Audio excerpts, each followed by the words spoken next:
Friends and family, welcome to another live broadcast brought to you by Premier's Turning Point, with your host, Bishop Dr. Uton Lay. We pray and hope that something that is being said today will bless your soul and spirit.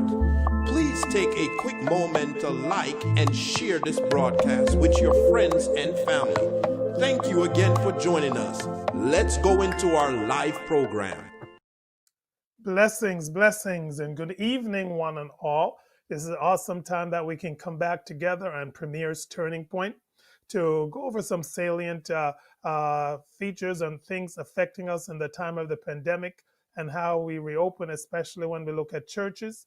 And we want everybody to get up-to-date information that you can then make solid, confident decisions for us to be safe and to move forward as we plan and do everything for the Lord. So we want everybody to call up your friends and loved ones, ask them to join us on Facebook and on YouTube, and get ready. Make sure if you have questions, feel free to put them under the comments on Facebook or YouTube, and we will be more than happy to go over those and to answer those and to give out the necessary information that you need. We are very excited. We have some special guests this evening. And so before I prolong it, I just wanted to go around the room and they're going to introduce themselves. Pastor Franklin Williamson is not such he's been on enough, so we're going to let him go last. And so we're going to start with Helen, I think, and then go around the room. So introduce Hi, yourself. everyone. Thank you. My name is Helena Duran, and I'm the Senior Manager of the Faith Sector Community Preparedness Program at New York Disaster Interfaith Services. So we have been working during COVID-19 to create resources for houses of worship in the city, making sure that they have the most up-to-date information and can continue to care for the city spiritually and emotionally during COVID-19. Okay, so we'll come back and get some more details. So Minister Imogene, go ahead. Yeah. Hello, my name is Imogen Piper. I am a registered nurse. I'm currently a member of Faith Community Worship Center, where I serve there as an evangelist, and also I'm a part of the board. I was asked by my pastor to come up with best practices in order for us to be able to reopen the sanctuary. Because of course everyone we were all doing the Zoom, and we wanted to find a safe and smooth transition back into the sanctuary. So that is my role, and our church is located in Perth Amboy, New Jersey, under Pastor Nigel Simpson. All right. Oh, thank you. And Pastor, go ahead.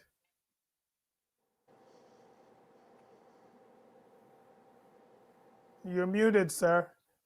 You're muted. There you go. Yes, this is Overseer Franklin Williamson, Senior Pastor of the Gospel Tabernacle Church in the Northeast section of the Bronx. I'm so glad. I'm thanking God for Dr. Ling for this forum where we can bring relevant issues to the church. I am one of many pastors who are trying our best to smart, phased approach in reopening our churches.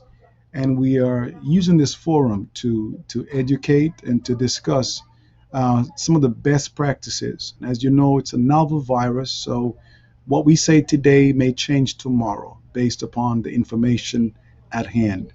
So I look forward to your questions. I look forward to a fruitful discussion, and I pray that you will receive information and resources you can use for your local assembly. God bless you. Amen. And I thank everybody for introducing themselves. And we really, to me, it's very, very important. And most everybody know I'm a bishop, but I'm also a family doctor. Health, wellness is very dear to my heart, and of course, of both the body, soul, and spirit. So we want people to be well-rounded and all around having good information. Premier's Turning Point is really purpose of this is to really give out solid information, be a sounding board, so people could then also have questions and all their issues answered. and that's what we're really about. So this evening we're going to continue. We started last week, but we're going to continue talking about especially for the sanctuaries reopening and what are some of the best practices. I'm actually going to start with Ellen because she has the fourth task force that she's working with have come up with some really nice plan and checklists. So we're going to start with her this evening and for her to enlighten us from her standpoint. Go ahead. Great, thank you so much. I wonder if it's possible to share the resource on the screen to briefly highlight some of the. Yeah, we'll see if they have that together. So you can start talking, and if they do, they'll pop it up. Okay. Perfect. Excellent. All right. So we have created a checklist for each phase that the New York State on pause has gone through. So we are currently in phase 4 in New York State. And which that means that we have 50% capacity indoor spaces, and we have unlimited outdoor gatherings. And the governor has put out a series of requirements for houses of worship if they are to reopen in person. So these requirements are based on the latest knowledge about the virus and the ways that we can keep people safe and continue to gather safely together. So what we've done is looked at those and then tried to make it as accessible as possible for congregations to access and be able to complete these well and within their means as well. So keeping in mind if we are under-resourced or if we have few volunteers, how can we make sure that we can still follow these guidelines and reopen safely? So the guidelines are formatted as a checklist. We have the requirements that the governor does require in New York State. And then below each section, we have recommendations that we've come up with to help implement those requirements. So if the governor requires that there's 6 feet of space between people indoors, we recommend that you mark your floors and have markings 6 feet apart where people line up to use the restrooms or the facilities. And so those types of things support the work that you're doing. And we also want to imagine it really in a true setting of what it would look like in your worship space and really apply it and see, well, what are some of the challenges that congregations might face and how can we give them tools and equip them to complete it. So those guidelines are also hyperlinked as well. So anywhere where the governor says you need a permit to worship outside over a certain number of people, we've hyperlinked exactly where to apply for those permits in the city right within the document. So it's at your fingertips to be able to do the good work that you're doing and make sure that you have everything all in one place together. All right. So I think we'll see if we can get that list up in a little bit, and then we can go over that again. But it seems like a very structured plan.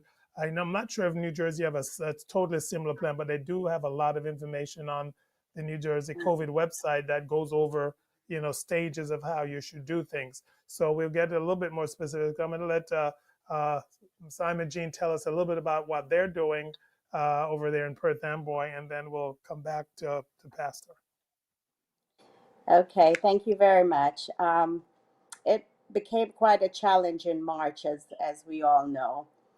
So in March, when it became evident that we needed to adjust and become flexible, our pastor decided that we would engage. First, we were using a prayer line, a free conference to facilitate the services when the houses of worship was totally shut down. Then at the end of March, we did a virtual worship test via Zoom just to see if we would be able to conduct our services on there. And we started using our Zoom. We have been fortunate, I believe, because we've not really missed out on a lot. We currently are utilizing every available technology that is available to us. We have a daily prayer line that broadcast over the free conference line. We also are doing Bible study, Sunday school. Our services are both via Zoom and also in the sanctuary. We started out, gradually with a small amount. Once the temple opened, we started out with a small amount of parishioners in the temple. mostly in the beginning, it was just like the praise and worship and whoever was speaking. Um, After that, we were allowed to have 25 members in, and we are now at 25% capacity, which we are actually now allowed to have about 50 people in our sanctuary. But I must say, I'm glad that we've been in person about 20 to 30 people. That makes it comfortable that we're able to space out properly. Um, we have followed the CDC guidelines, adapted them to our specific needs. We have acquired thermometers in the front and the back where people are scanned in.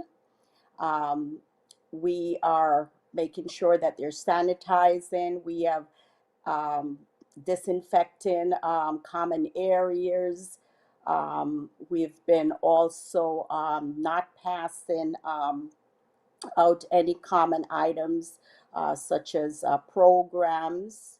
The way that we're currently collecting our tithes and offering is on exiting the sanctuary. There are baskets that are provided, and people would just put their tithes and their offerings in there. We are following the guidelines, I believe, allowing families to be able to sit together, but spacing out single individuals. We did an assessment of the sanctuary to see how we might have the seating, what kind of pattern. And we decided, that we would skip rows, skip seats. We basically just made sure that everyone was maintaining the 6 feet social distancing. Of course, face coverings are mandatory in the sanctuary throughout the services. And we're trying, there's no programs that are passed out. We're trying to make sure that items are not getting in contact with multiple personnels. But I do have to say, our church have come together in a wonderful way, and we've found new avenues online and are tapping into people from all over the place.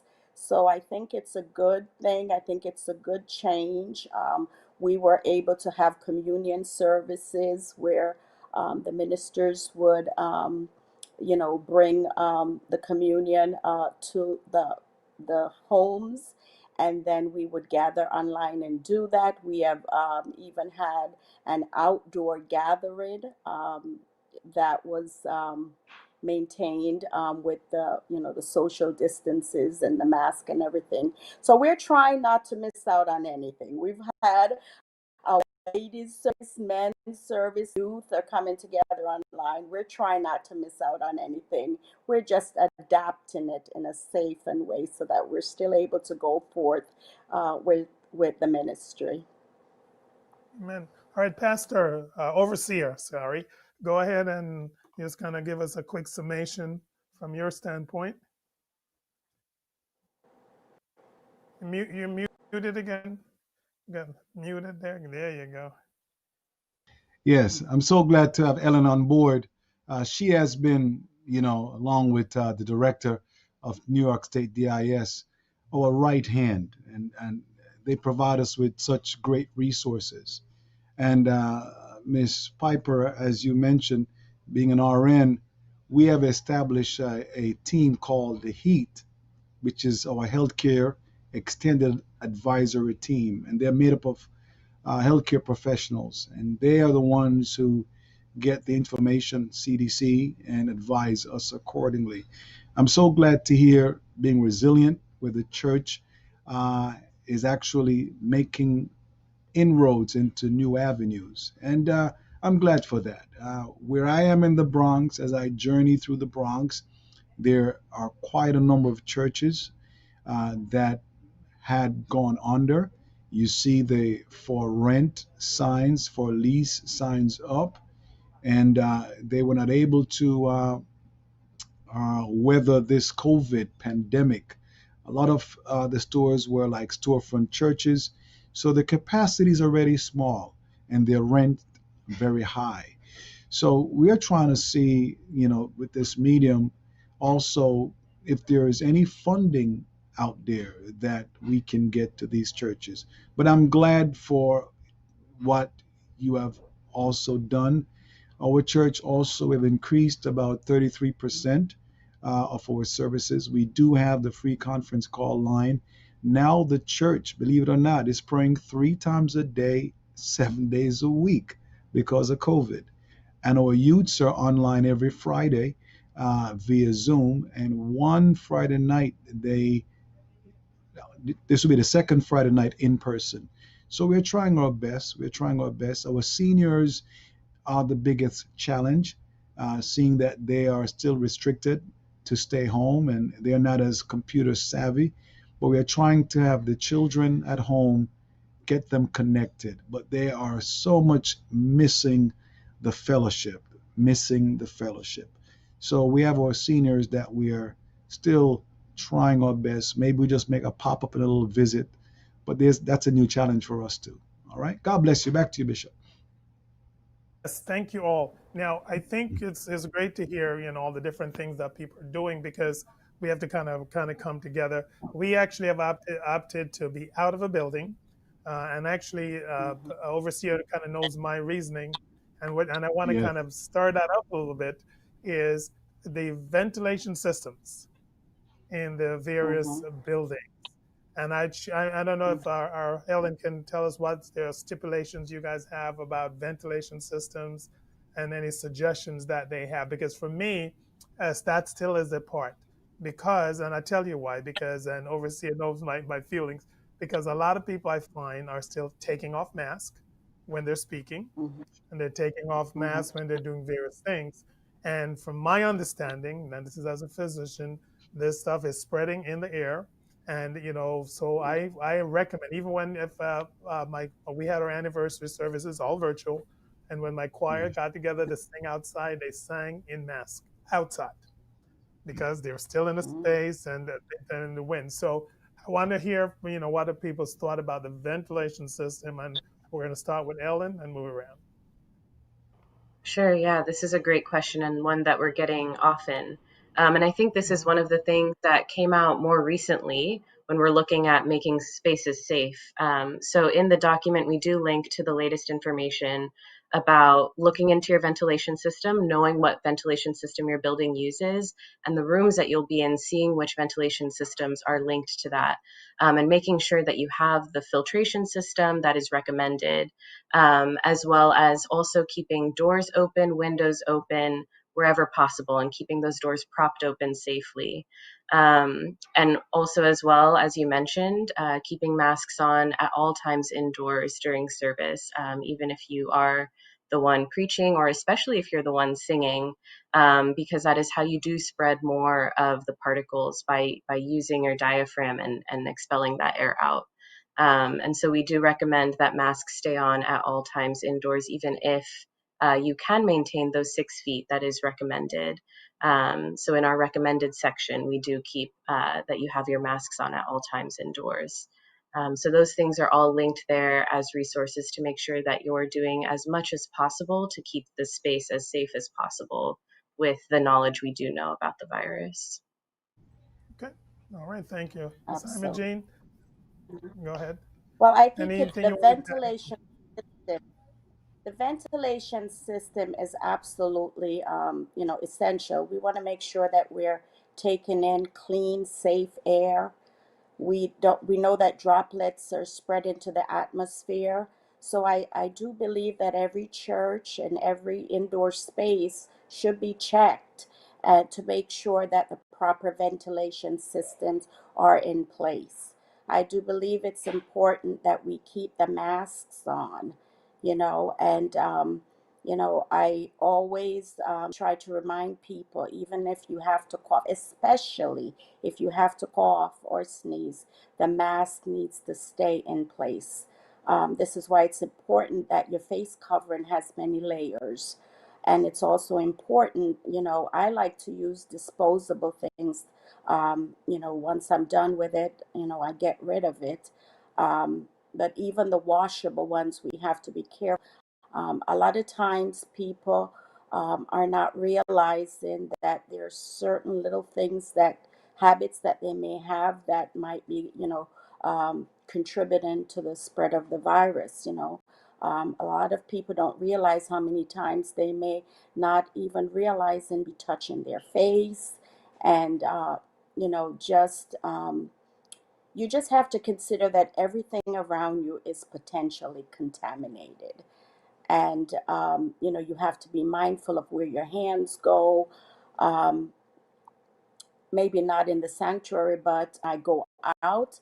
I don't eat when I'm out because I feel like to thoroughly wash my and sanitize my hand with soap and water. So I'm very careful about these things. But we have to realize that any surface whatsoever is potentially contaminated. And the ventilation system is absolutely essential. That's how we get clean air. We've been trying to open certain windows. We've been trying not to have to also certain doors that can stay open so that multiple people are not touching the same surfaces. When people use the restrooms, there are sanitation things in there provided for them to clean up before and after themselves. And we have hand sanitizers available readily for everyone. So we have to make sure that the air is clean. We have to make sure that the objects are sanitized and there is no passing back and forth. Even in greeting, you know, we have to be very mindful. We want to show love. Our church is a church that loves to show love, and it's been a little bit difficult because habits break hard, and we want to hug and we want to, but I don't even believe personally in fist pumping.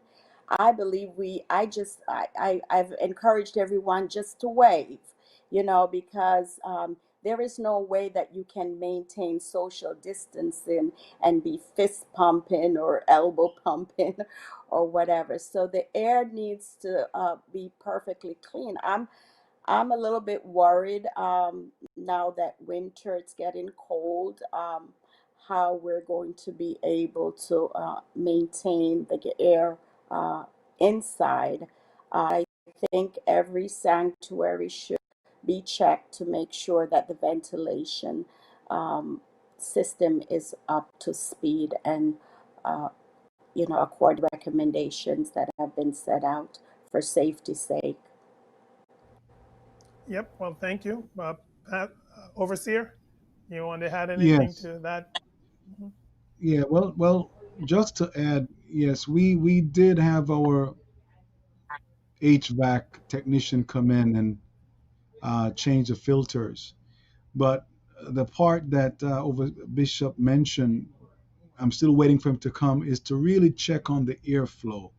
Is that air that is being used within the sanctuary, is there a clear exhaust and it's going directly outside of the building? So that I really can't say I'm 100% certain, but the filters, the specific grade that was recommended, we do have those installed. I also saw the website on EPA, which I use, but I'm not sure the value. Maybe Eleanor could talk to me about that. It's airnow.gov.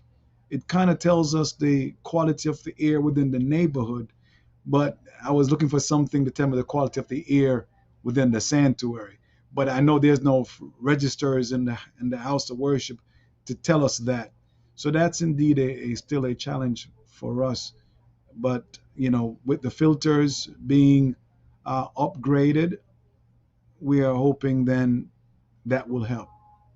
But we do Yeah, I ensure think with the everyone. Yeah. I'll come back to you in a minute, Ellen. I think with the filters upgraded, that is an important piece. And Yes. as I was telling last week, is just as much as we can, because a lot of buildings, the airs are recirculated. All right. And then, so Mhm. I guess the filter will help quite a bit.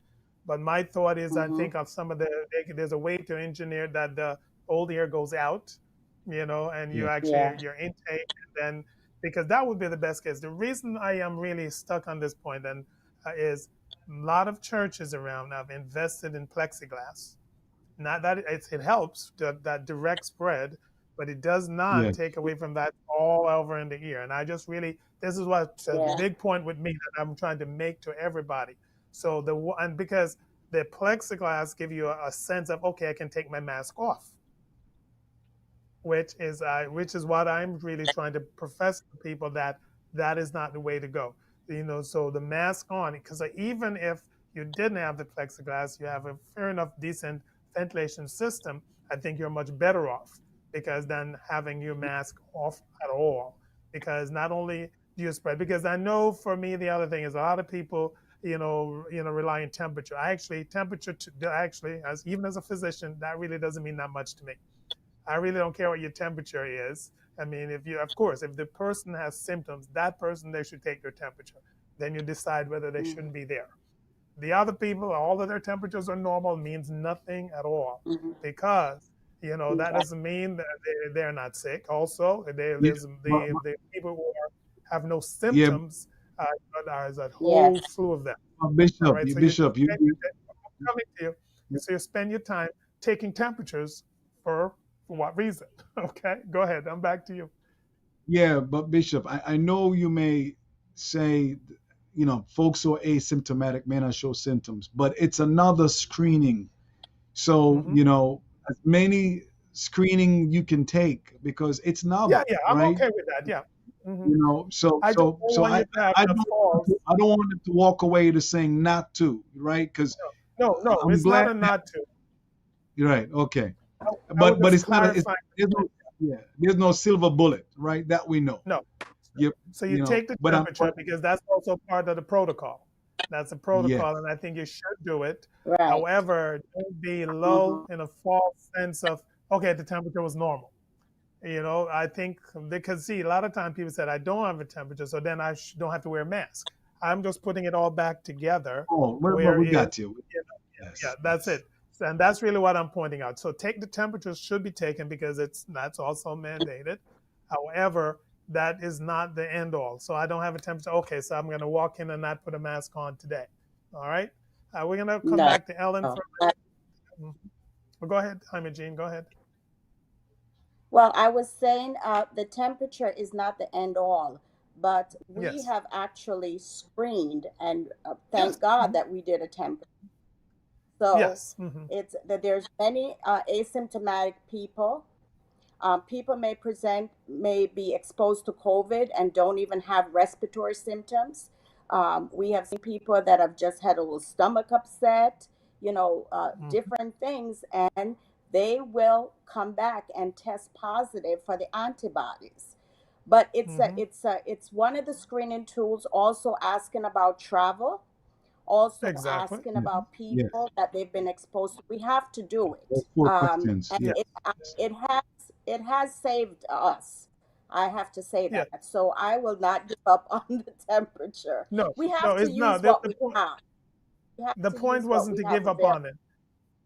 Yeah, the point wasn't to Okay, give up great. on it. It should be done. The point is, do not just rest on the temperature, because, you're right. And I think the purpose of the temperature is to maybe scrap that person who was exposed, didn't know it, and actually didn't feel quite right. But I said, I'm fine, because, a lot of people are like that.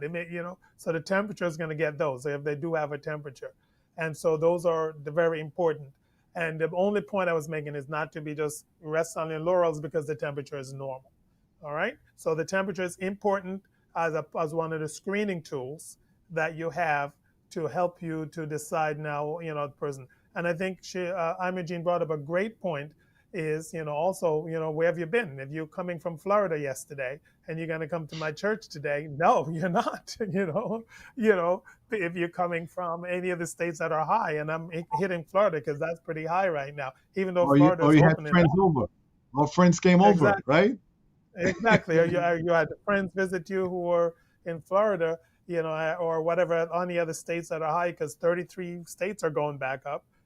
So you're Yes, gonna want to know where the person has been. So you have to do all of the screenings, and then keep in yes, mind that even with all that negative, it really depends on where the person's been and what is going on. And I think I was going to come back to Ellen. I think she had a couple of things more you wanted to add. Go ahead. Mhm. Yes, yes. absolutely. Yeah. So I love the use of temperature as a form of screening. And I know as we're talking, I can sense that if you're watching this, you might start feeling overwhelmed that we're mentioning all of these different things that we want you to do. And oh, those 4 questions that you should ask before people come to one of your events. Have you been exposed to somebody with symptoms lately? Have you traveled anywhere that's high risk lately? Have you been experiencing any of these symptoms?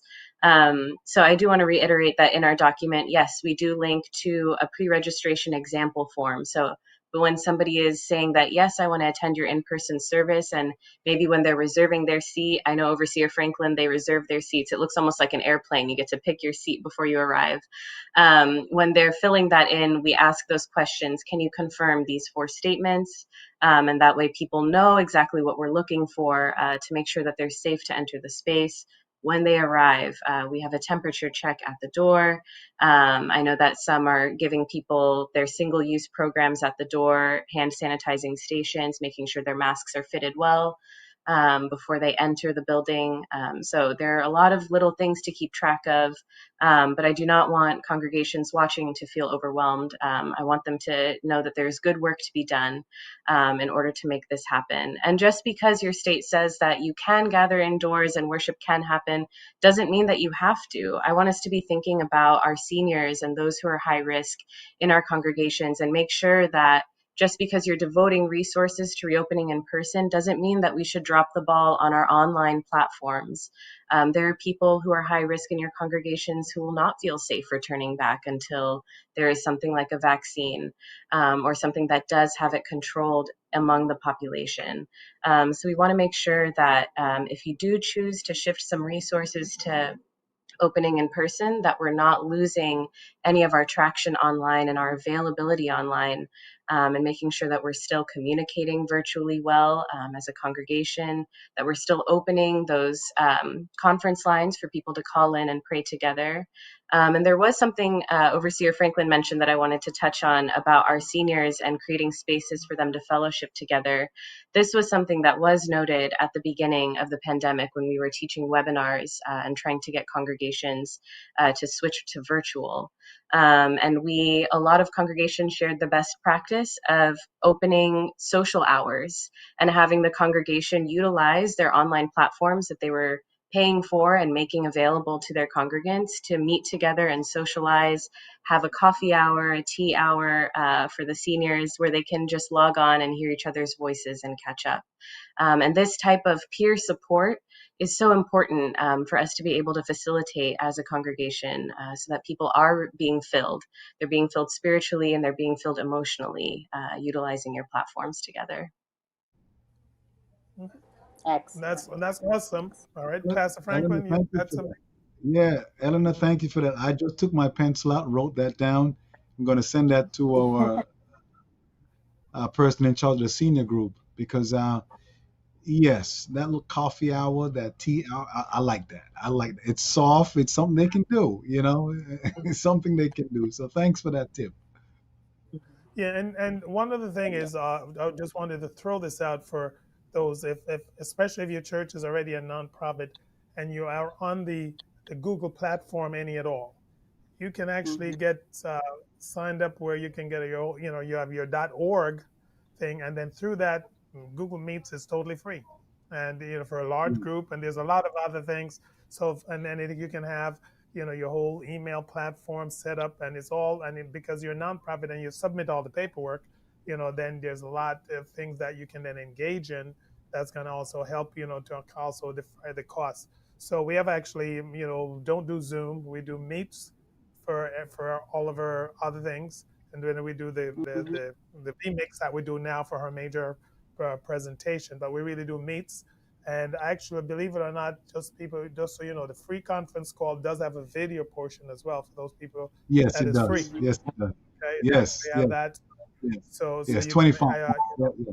you can utilize that, and just do everything. As a matter of fact, I told people our youth and our Bible study is probably going to stay virtual. Mm-hmm. Because we have been able to engage, and then we'll have a social event maybe once every month, Mm-hmm. every 3 months, once we're back together.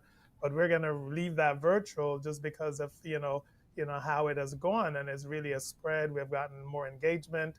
Yeah, we've gotten more visitors.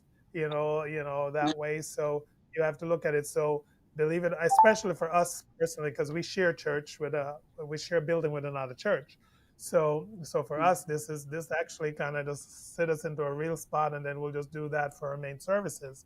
So there's a lot we can do, and I think we have to just think the new norm is, do you really open up those, church doors every day? And Mm-hmm. actually, my thought is maybe we should start using those churches, some of these buildings for shelters and for other things, and there's a lot of things that I think Uh, this has led us Bishop, into thinking about. Bishop, Yeah, go ahead. Bishop, Yeah, you're going up in my alley there. Matter of fact, we have yeah, just started working on a 2021 digital strategy yeah, for all the churches because everyone yes, went virtual and we are paying so much money individually. We got to now step yeah, back and consolidate. yeah, And as you talk yeah, about the churches, another thing that I'm looking at is our students who are home learning, and the yes, sanctuary is there where you could yes. have brought quite a few of them and monitor Hmm. them because no one is monitoring the kids and they're falling behind. So we really have to step back and look at how we're going to utilize and maximize our spaces. Yeah, you hit on a good point, and especially like how we talk. Yes, we got to make sure everything is sterile and all of that. But my big concern also is those parents who have to work. How long you think Yes, they're gonna subsidize them being at home, and school, Mm-hmm. homeschooling their children? I don't think it's gonna last Yeah. forever. So I think we're gonna have to no, come up with some strategies of how we're gonna help them. If these kids yes, are yes, virtual, they must go back to work, and they can't work from yes, home. How are we Mm-hmm. going to help? So that may be another use of a church space that potentially yes, could be a space where we could then have somebody monitor them, and the parents can then go to work. So we have to get out of the box and start really yep, Yes. thinking as we keep everything safe, as we keep it safe. And yes, we're kind of talking about the safety now, but we have to then still function, and we must still yes, then yes, carry on, in whatever capacity we have. So I think this is really a good time to start thinking out of the box, and coming together, bringing our ideas together, and see where we can help. So the key point on the ventilation then is, I think everybody should just check, just make it as good. If you Right. is Absolutely. The key thing is to make sure the filters are recharged, the filters are new, and then again we probably have to change Mm-hmm. them a little bit more often. So we gotta yes, yes. keep that in mind. Someone had a nice question online, which I will propose to all of us. And since we have nurses and health uh, workers and all that here, so with the antibodies, how long will you be safe if you have antibodies, or can you get the COVID? Whoa, Or can you get COVID-19 again? whoa, That's the question. I actually wow, know the answer, Well, but I want my panelists to jump in. Yeah. wow. well, let me say that they don't Hmm. really know how long you're protected for. That's the thing. Hmm. They don't really Hmm. even know what level of antibody you need. So we're learning about this. I would not let down my guard on any safety measures, even if I tested positive with the antibodies. I would still maintain the same tenets and the same safety precautions as if I was never exposed. Hmm. Eleanor, One. can I toss a follow up? Come back to that, Bishop. Just describe to the audience the difference between the antibody test and the COVID test. They're not the Sure. same, and folks tend to, misinterpret them. So the antibody test versus Exactly. COVID. Go ahead. Exactly. So the COVID test is testing to see if you have the active virus in your system. So it's often called a PCR test or a COVID test.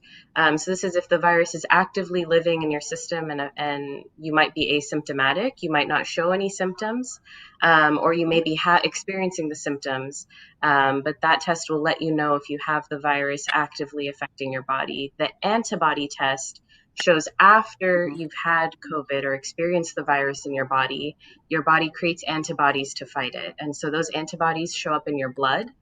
And they would do a blood test to find those antibodies. If you test positive for the antibodies, that means that your body experienced COVID-19. You can have different levels of antibodies depending on how strong or severe you were affected by the virus. And as the nurse was saying, we don't know how long those antibodies might last in your system.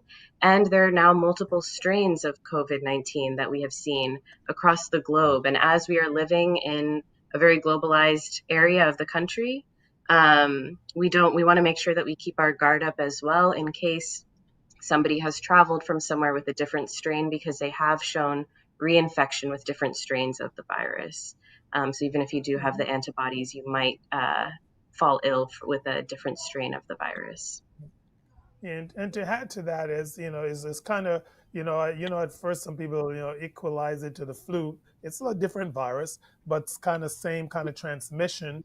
And so if you understand that, even for and we'll talk about that and we'll do that again about the flu shot, but if you understand that, this is why each year the flu vaccine is actually different, because they make it to by a statistical equation, they try to figure out which strains are going to be present, and they make that to fix that strain. So with the COVID now, there's a lot more we don't know yet. We don't know about all the strains. And also there are cases and reports of a couple of people in China who had the virus, who had the infection before, who's been infected again. So with that being said, to answer the question and to just go to, fine tune what everybody else has said, be careful, wear your mask, sanitize, Absolutely. And actually, for us, as a matter of fact, as I told you, for us, we have actually stayed out of a building because, and this is one of my, is to stay out of the building just because you don't know what is going on. And I think it's so, so important that to remember, don't let your guard down for 1 minute and just keep it moving. All right? All righty. Now, anybody else had anything on those points? Get tested, please. Yeah, Get tested. absolutely. It's Absolutely. free. I believe that everyone should get tested. The testing, is free to almost everyone. And why wouldn't you want to know whether or not you've been exposed? You could be a carrier, asymptomatic, no symptoms whatsoever, but now you have put yourself in a position that you're exposing your friends, family, co-workers, elderly, debilitated people. You don't want to be the one responsible for someone getting very ill, especially someone with a lot of other comorbid conditions that may not be able to bounce back as you might be able to get bounced back. So ignorance is not bliss. I No. encourage everyone to test it. Bishop, let me ask you this, being a medical doctor on the same testing. We as pastors, we are, if you want to call it, essential workers. We are constantly at church. We don't do that full week. Are you recommending that pastors should be one of the high frequent testers? Make sure we get tested? What I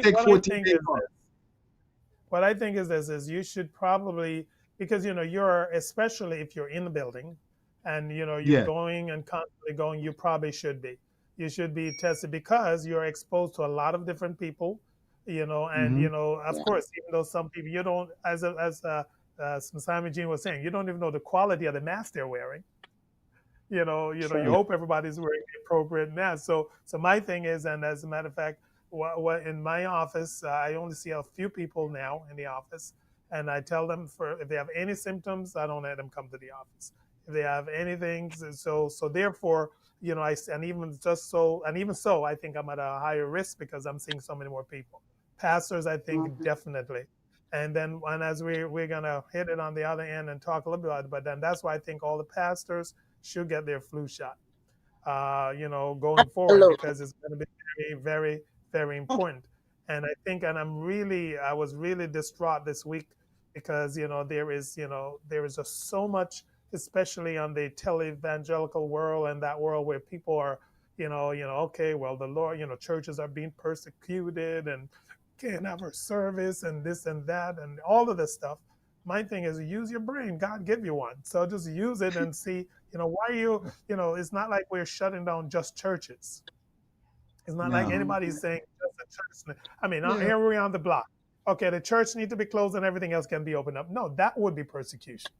But we are saying Right. to combat this virus, this is what we have to do. And I mean, really, I'm really very, very concerned about the people in Florida, because Florida is just going to stage 5. They're going to open up, even though the cases are going up.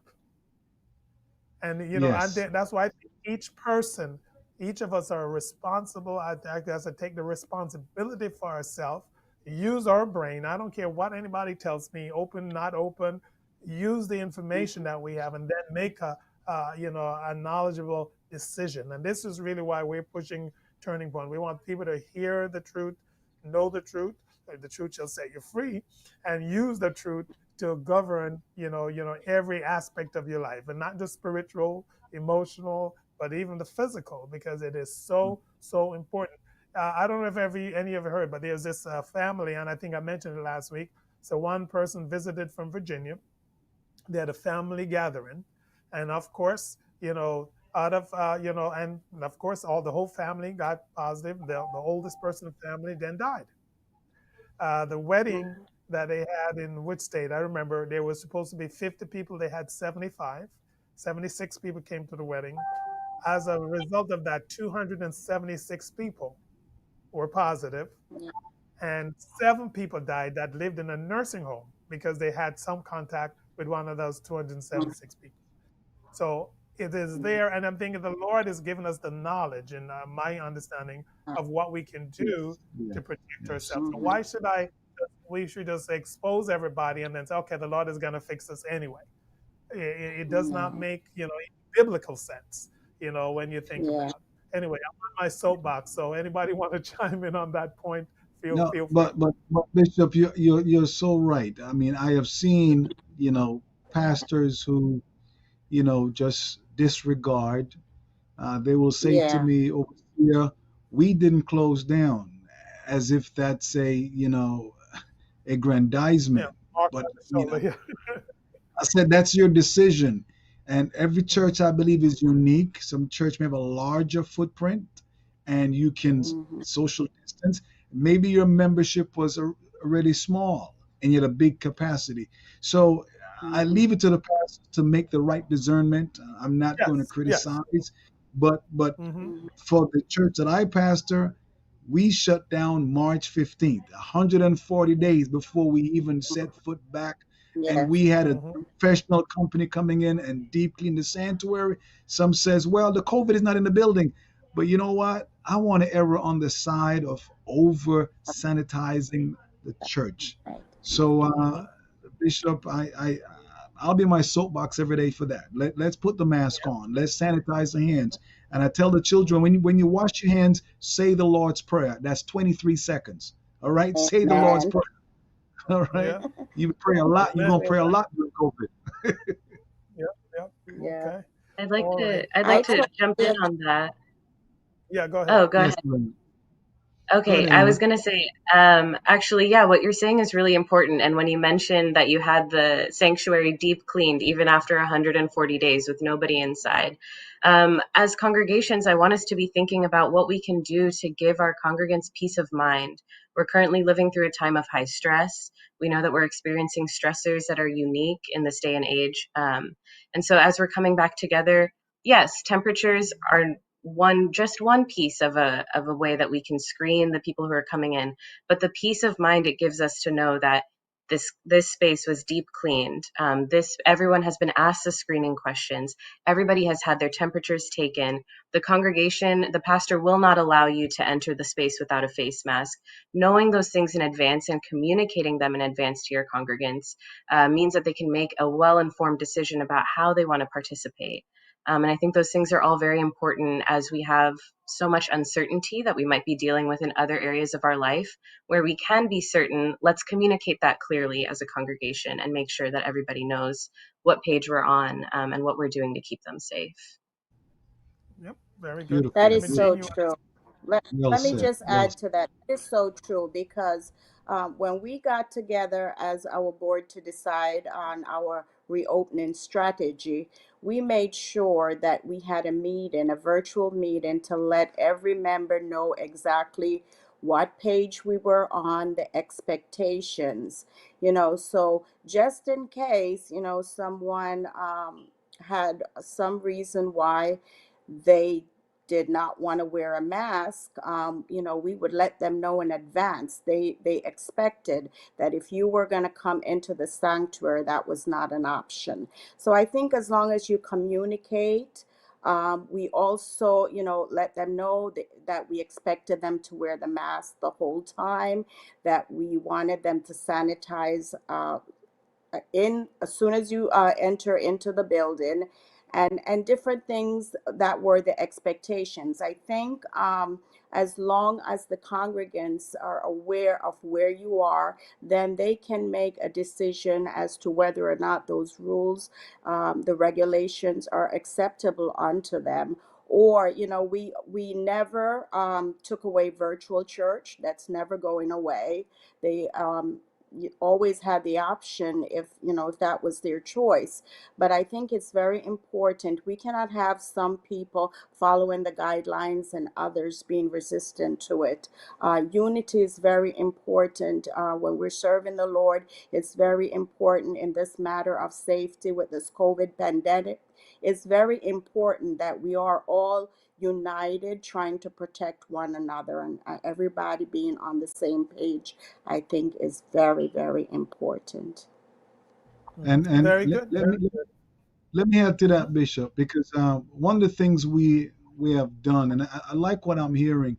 We have one of our registered nurse, and her job is like a state inspector. She comes to church, and she has a rubric, and she by Monday evening, I get an email, Pastor, here's the score, here are the metrics, what we did.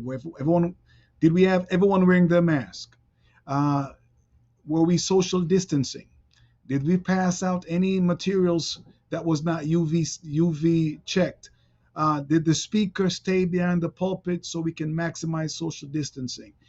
Did everyone registered for their seat that attended the service?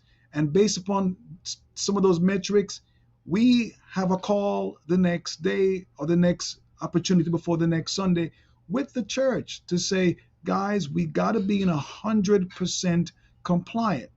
And the important things, the point of reason why we take the names, just in case there's a breakout. We also do a picture attendance. Every now and then we take a snapshot of the folks and the saints who are in the sanctuary, because then if there's a breakout, we can accurately account for where you were and who you sat next to, and quickly, with contact tracing, help you to quarantine yourself.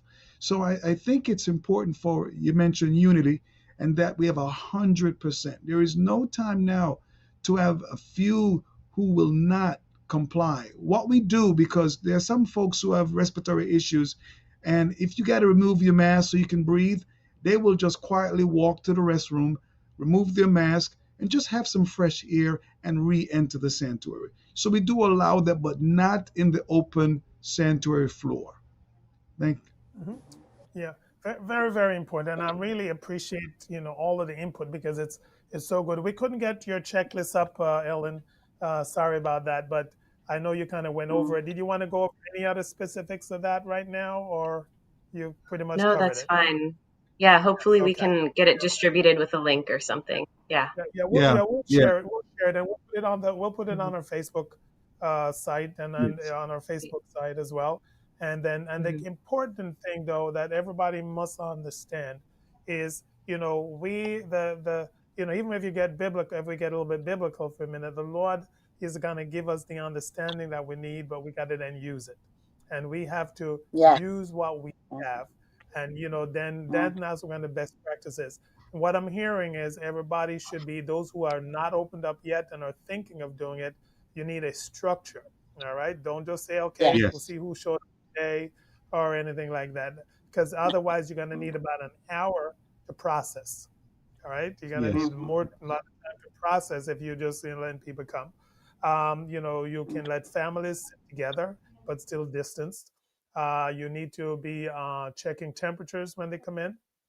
You need to be having a list of who is there, a physical list, so you will know if anything for tracing later on. Don't forget, for HIPAA purposes, you shouldn't write down, you can write their names down and have it confidential, but don't be writing information that, alongside their name or anything like that. I mean, and of course, a pastor mentioned taking pictures, but you probably should get consent that you just let people know you'll be taking a picture once in a while. Not that you're going to share it for any other purposes, but we just want to cover all the bases. Then they should sanitize coming in. If they leave the room and coming back, they should sanitize again. Really, again, and the key point is the mask must be worn. I know there's a lot of people said you're trumping on their civil liberties if you tell them not to wear masks, but this is your congregation, your people coming together, and if they can't adhere to that, they can stay home and be virtual. They can sit outside in their car or wherever. But there's rules that you have to adhere to, because if we do this, I think before long we'll see the cases keep going down, and then we're gonna be able to get back to things as normal. It's not going to be tomorrow, but it should be sometime soon. So we want everybody to make sure you're following all of that. And just before we bump off, I just want Ellen to talk a little bit about flu shots, if she want to chime in. And then we're going to talk a little bit about the census and then about voting, and then we'll be off. Okay. Great, Yes. all excellent initiatives. Yes, as flu season approaches, the health department is encouraging everybody to receive their flu shots. And one thing that I've commonly heard is, oh, I don't like getting my flu shot. It makes me feel a little off for the day or for a couple days after. But I want us to be mindful that getting the flu shot doesn't just protect us from viruses that are being spread this fall, but it protects the people that we're engaging with and the people who we're around. So take your flu shot for those in your community who can't get their flu shot. As someone who is on the younger end of the spectrum, for me, I'm getting my flu shot so that if I am carrying the flu unknowingly, because it's not affecting my body as strongly, I don't want to be passing it along to my neighbors when I do go to the grocery store and pick up groceries once every week. And so those are good reasons to make sure that we're getting the flu shot. I want us to also think about how similar some of the symptoms the flu is with COVID. And this has already happened to me just with allergies. And I start feeling symptomatic and I get really concerned. Do I have COVID? And so to avoid that concern and to be able to avoid that completely, getting your flu shot means that you're not susceptible to getting the flu this season. And so that means that you're spending less time at urgent care, taking up space in hospitals and capacity trying to get tested. The first thing they'll do when you get there is give you a flu shot or a flu test and a COVID test. And we don't want to be utilizing those resources if we have something to protect us already in advance. So go ahead and get your flu shot. Do it for you, do it for your neighbors. And let's make sure that we're reducing the impact of illness on our population this fall. Mhm. Thank you. Anyone else want to Yep. say anything on that? Go ahead. You know, I totally agree with the flu shot. Mhm. I know what I tell my friends, that the ones that never get a shot, I tell them this is not the year. This is not the year to skip your flu shot. Plain and simple. There's too much going on. People with allergies, let's remember there's the common cold, the flu, we have pneumonia, we have COVID, we have all of this. It's going to be very challenging to figure out exactly what is going on with your body. So, this is not the year to skip your flu shot. A little discomfort will save you a lot in the end. well, Right. of all Are you the four, one? I'm the one. I have never taken the flu. This And is not to the be year quite to frank, skip. no, to be quite frank, I've never really had those symptoms. I thank God I have a lovely wife who makes sure that I am eating well. My first 5 years of marriage, my fight was eating healthy. My mom sat me down, son, listen to your wife. So, so never need it, to be quite frankly. And she works in the health field, so she has to take it. But thank God for those who definitely have compromised immune systems and so on. I advocate for it, but personally, I have never had the need and have never really dealt with those symptoms. So I thank God for that. And uh, Yeah, there's a whole, go let me ahead, chime in Bishop. on that. I just want to also display a few myths that you do not get the flu from the flu shot. And I think a True. lot of people are on that understanding. Number one, is not alive, not even an attenuated virus. It's a protein that they develop to simulate the virus, right? And so you're not getting now, what I tell people is when you have a good immune system, when you get the flu Hmm. shot, you are going to feel a little bit funny, all right? Because between to probably 10 to 13 days, you may have some mild symptoms of the flu because your body is reacting to a foreign particle. And actually, if your body didn't react, I'd be worried about you, which means then, your immune system doesn't work. Right. So really getting the flu shot Right. and getting some mild symptoms is great. Oh, my system worked. And now I'm developing those fighter cells, those antibodies. Those are going to protect me. I need to do an animation on this. It was going to protect me, later on when, You call it then the army I, now. You awaken the army. That's what you're doing. exactly. So Getting them trained and equipped to basically, work. and I think we got to start. Now, you did make a good point. One of the best ways for helping our health overall, and then you're going to get me going tonight, but is to eat healthy, exercise, Right. sleep. REM sleep is not the amount of hours, but the amount of good sleep. Yes, Quality. yes. And that's the way to do it. And I will, just two more things. Guys are getting me too excited tonight. The vegetables that we eat are not necessarily the best. Why? Now, do you eat any fruit that you know that has been ripened on the tree? Is that the fruits we're getting? The fruits, especially when they're ripened on the tree, that's when they come to their fullest potential of their fruit. Everything here was probably picked 2 months early. But that's why I recommend taking either a multivitamin or some fruit and vegetable supplements so you're getting everything. See, that's one of the reasons why people need a flu shot because they said, "Oh, I'm eating healthy." Fine, you're eating healthy. We should really break down what you're eating and see the actual nutrient value that you get out of it. The So you probably have to eat content. 10 times. You have probably 10 apples to get what you need out of one because anyway, we got us straying. But Well, really, Bishop, because yeah, because of COVID, I actually started a garden back in my backyard. So I'm right, eating perfect. organic in the backyard. And actually, that's a good thing. They even have some of these things that you can put indoors and Yeah, you can grow Hmm. and okay. you just Yes.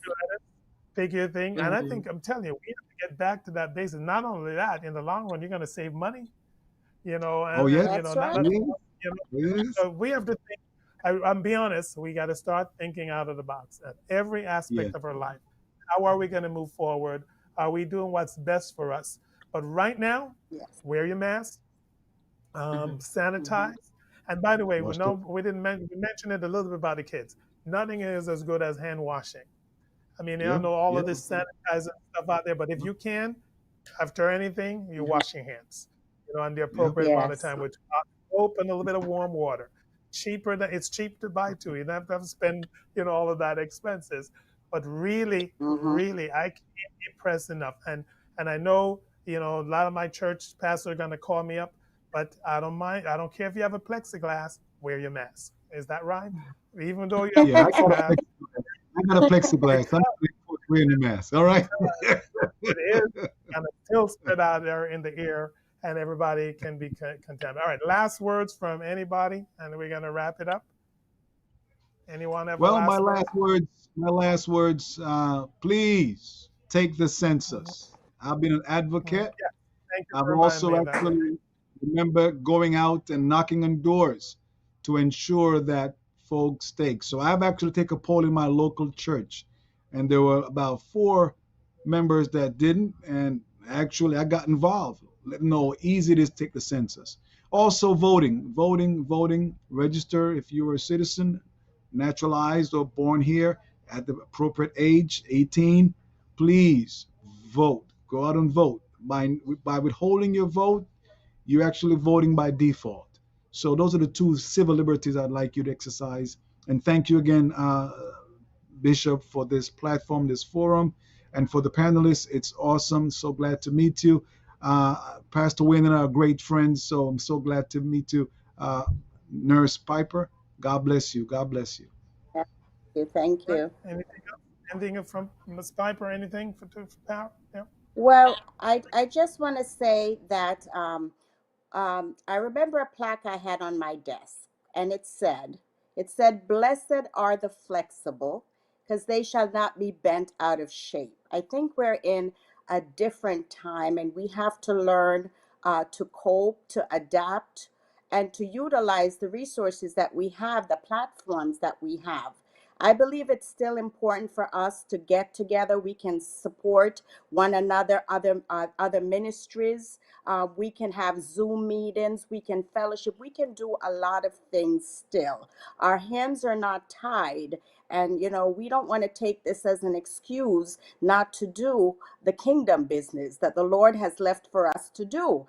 So, every opportunity right now, it's still good weather. You can go out and have a service in the park. You can walk together. You can fellowship together. There's so much that the church can still do. There's lots of people out there that you can talk to, you can minister to. This is not a time for the church to go into hiding. We are the church, and we are still available to do what thus said the Lord. So let's just, go out there, use what we have to get the work that the Lord has laid for us to do. Amen. Amen. Helen, any last Amen. words? Yes, and some last words. Thank you so much for having me here to be able to speak with you all and share resources. And thank you all for each of your good words that you've shared throughout this program. I hope what faith leaders are hearing when they're listening to this call is that there are excellent resources available to them. So I hope that you are able to seek them out and that you're able to utilize them to continue doing your good work. And I hope that you feel supported in that way. And if you have any questions, or if you would like to talk to me about any plans that you've been writing, this is something that we've been teaching, plan writing, throughout the COVID-19, and we will be popping up even more trainings this fall. So if you would like to get in touch with me, I'm always available, and I hope that they can send my email address out to everyone who is watching today. Yeah, we'll make sure that's available. Well, I really want to thank you all. Just so you know, a good news on the census, it's now back to October. If anybody didn't hear the news. So in the courts held, knocked it down for this, wrapping it up in September. No, we're back to October. So you have more time to reach out to everybody else. And of course, voting is November 3rd, or actually my ballot is in already because New Jersey is going with a mail-in, and we all got a ballot. Yesterday, and mine is already in. So one thing on that, for the New Jerseyans, you don't have to drop it at the post office. But each county have drop boxes. Just Google, New Jersey county drop box for voting, and you bring it there. So the county people and all of the electoral people, they're the ones who are going to pick it up. So, so if we're not sure if you drop it at the post office, we're not sure what will happen to it. But if you drop it here, you know what's going to happen. So we just want to give, as I tell you, we're just giving out information here. We're about information. Come on. And we want everybody out there just, if you have a point that you want us to talk about on Turning Point, or a topic or anything, reach out to me and we will make it available. All right. Because we want the people of God to be the most knowledgeable. All right. I think, you should be the most knowledgeable, because, you have faith that could go with the works. The one point I heard a pastor on one of these channels says is that, they want us to shut down the church. The church is not the building. Amen. So shut down the building, but you can't shut down the church. All right. Anyway, with that, I bless you all. And God bless you for being with us. So we thank you, Helen. We thank you, Imogene. We Love thank you you, guys. here. God And bless we you just all. want to just say, this has been wonderful. It's been very informative. A lot of people are watching, and everybody's saying, wow, it's awesome and such alike. So, I'm going to reach out to all of you though once we have a vaccine. I will be doing a vaccine program, because one of the things that I'm very worried about that's with all of this stuff, people are going to not want to take it. And that's one of the things that I think we're going to have to work hard. Efficacy is to a make. big word, Bishop. Yeah, Efficacy. yeah, exactly. It That's With what all, has it to be. is. with all of, yeah, it Yes. has to be safe and efficacious. But I'm telling you, there's so much, this country at this point in time is so confusing. But I want everybody Yes. to be clear.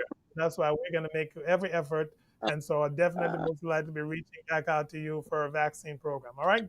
So God bless you all. Have God a bless you. wonderful evening. bless And also, by the way, anybody in Central New Jersey, our service is going to be in Johnson's Park, Grove 5, 10 a.m. tomorrow. So anybody wants to fellowship because we have decided we're going to milk outside until it's too cold, okay?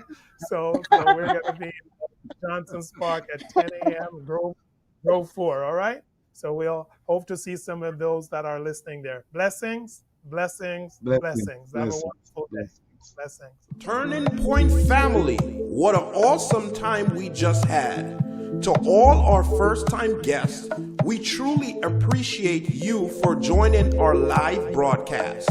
We would like to hear from you, so please send us your comments, questions, or testimonies of how this program has impacted your life. Our email address is info@pflmi.org. Finally, if you feel led at any time to give to this ministry, please visit us at pflmi.org and click on the tab for donations. You can also give via Cash App at $PFLMIORG. We're looking forward to meeting with you live on next week's program. Have a blessed and prosperous weekend.